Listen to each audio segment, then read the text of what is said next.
ফিরলাম বিরতির পর। দেখছেন নারদ নারদ, আপনাদের সঙ্গে রয়েছি আমি ঋষিকেশ। আমি শিবপ্রসাদ আবারও আপনার কাছেই আসব।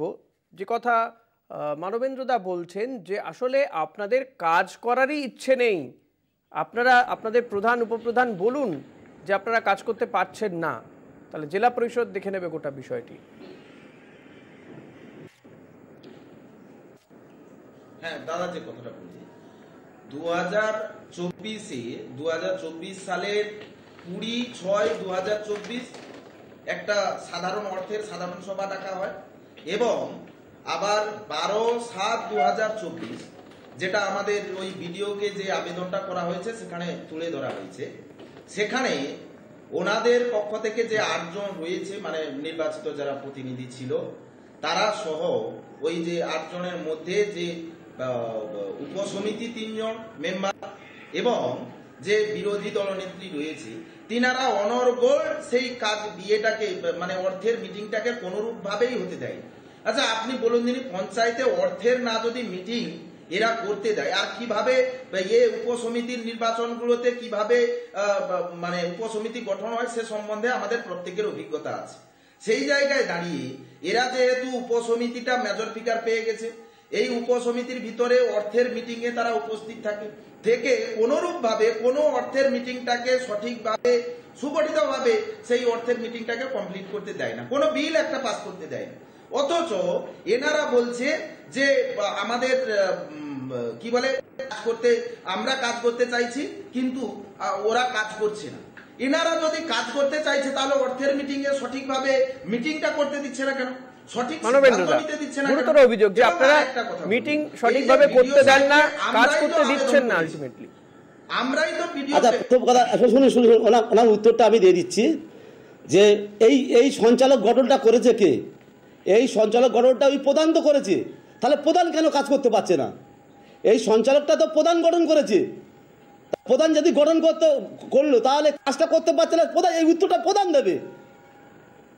ওনাকে জানা উচিত যে এই সঞ্চালকগুলো প্রধান গঠন করে, তা প্রধান যদি নিজের মতো গঠন করলো তাহলে কাজটা করতে পারছে না, সেটা প্রধান দায়িত্ব, সেটা তো আমরা দায়ী নয়। শিবপ্রসাদ না, প্রধান তো গঠন করেছে, আপনি বলছেন প্রধান গঠন করেছে, এটা নিয়ম, প্রধান গঠন প্রধানের ইয়েতে আসে। কিন্তু এই যে উপসমিতি যে 3 জন রয়েছে, আপনাদের বিরোধী দলনেত্রীর সঙ্গে যোগ করে তৃণমূলের দ্বারা প্রভাবিত হয়ে তারা যেভাবে এই কাজটাকে করছে, অর্থের মিটিং একটা করতে দিচ্ছে না। আমরাই তো বিডিও সাহেবকে আবেদন করেছি যে এই কাজগুলো এইরকম ভাবে চলছে, যার ফলে যেটা আমাদেরকে করলে যাতে করে আমরা কাজটা করতে পারি, কাজ করার সুযোগ একটা করে দেন না। আপনারা তো চাইছেন যে আমরা কাজ করব, এটা হচ্ছে সর্বগ্রাসী মানসিকতা।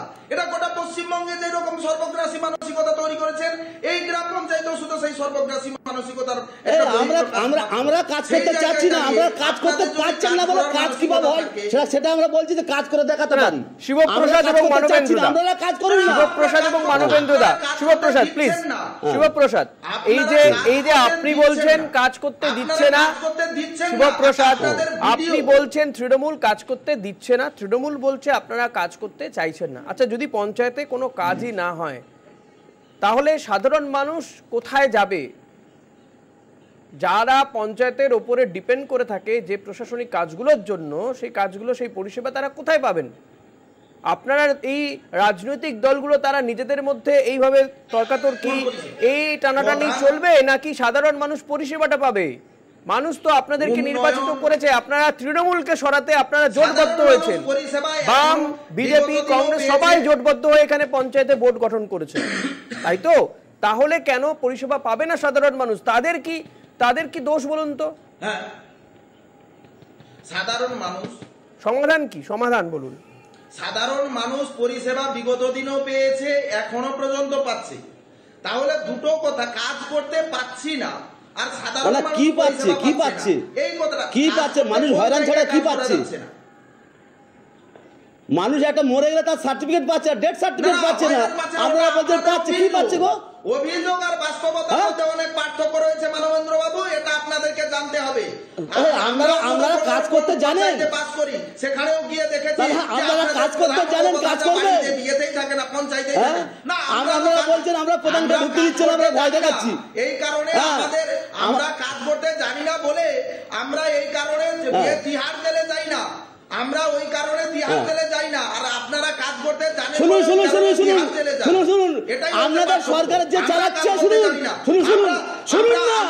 আমাদের সরকার নীরব মোদী কোটি কোটি টাকা চুরি করলে চলে গেছে, সেই টাকা এখনো উদ্ধার করতে পারি। তাহলে কোথায় লুকিয়ে রেখেছেন আপনারা জানেন, আপনারা বার করুন।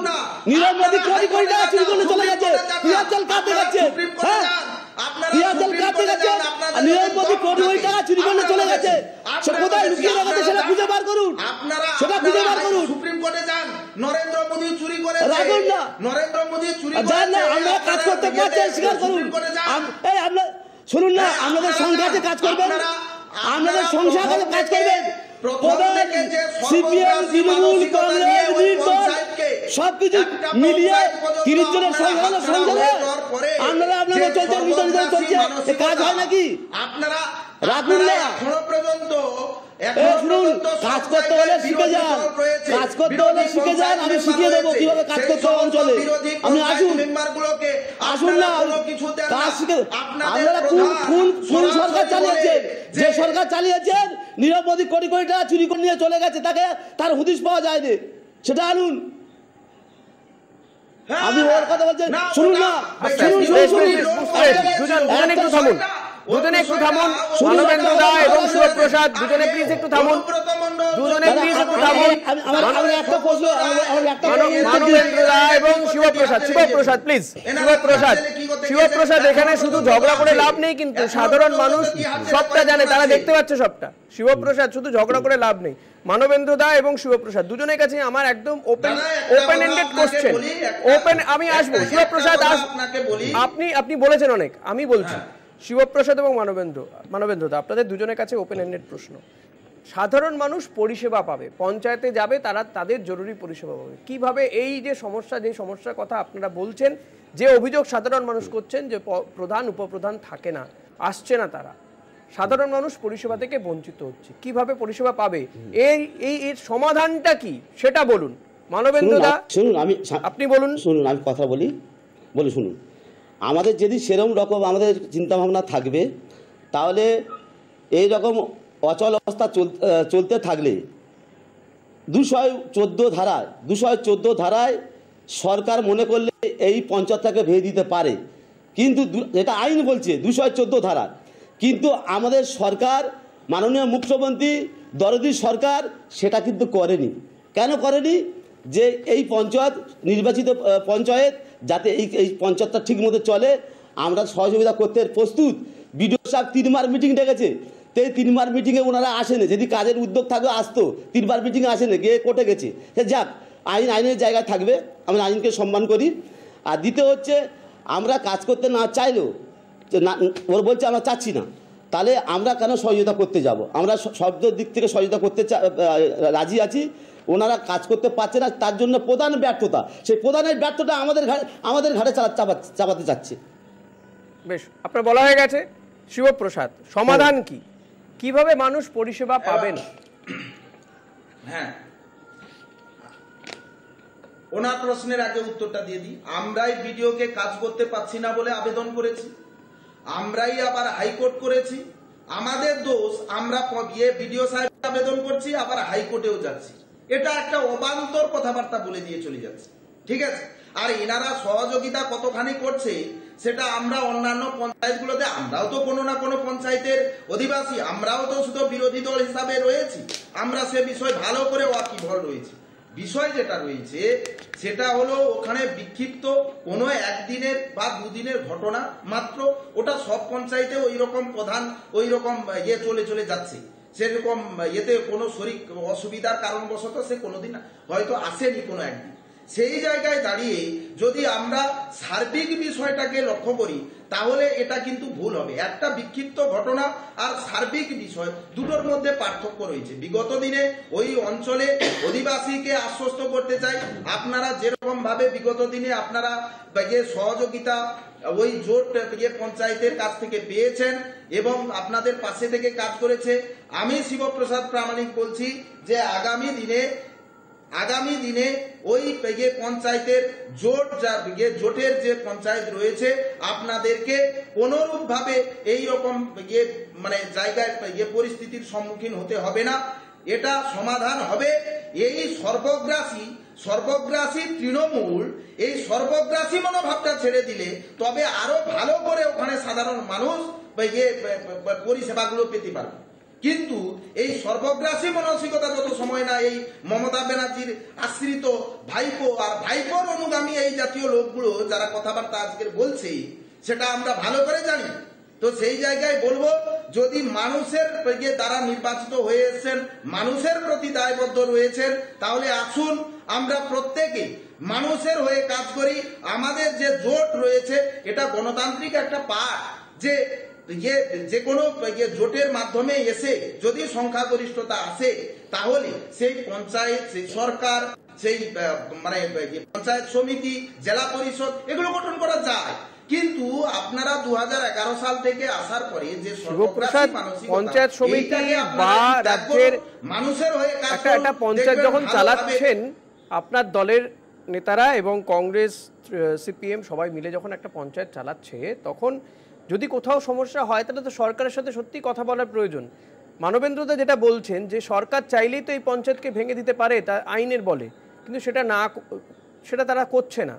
আপনারাও তো কোথাও গিয়ে কথা বলতে পারেন যে সত্যি যদি সমস্যা হয়ে থাকে, তাহলে তো কথা বলা যেতে পারে, তাই না? ওখানে গেলে ভিডিও সাহেবের কাছে দাদা না ওই কারণেই তো আমরা যাচ্ছি, ওই কারণে আমাদের আজকে আর সময় নেই।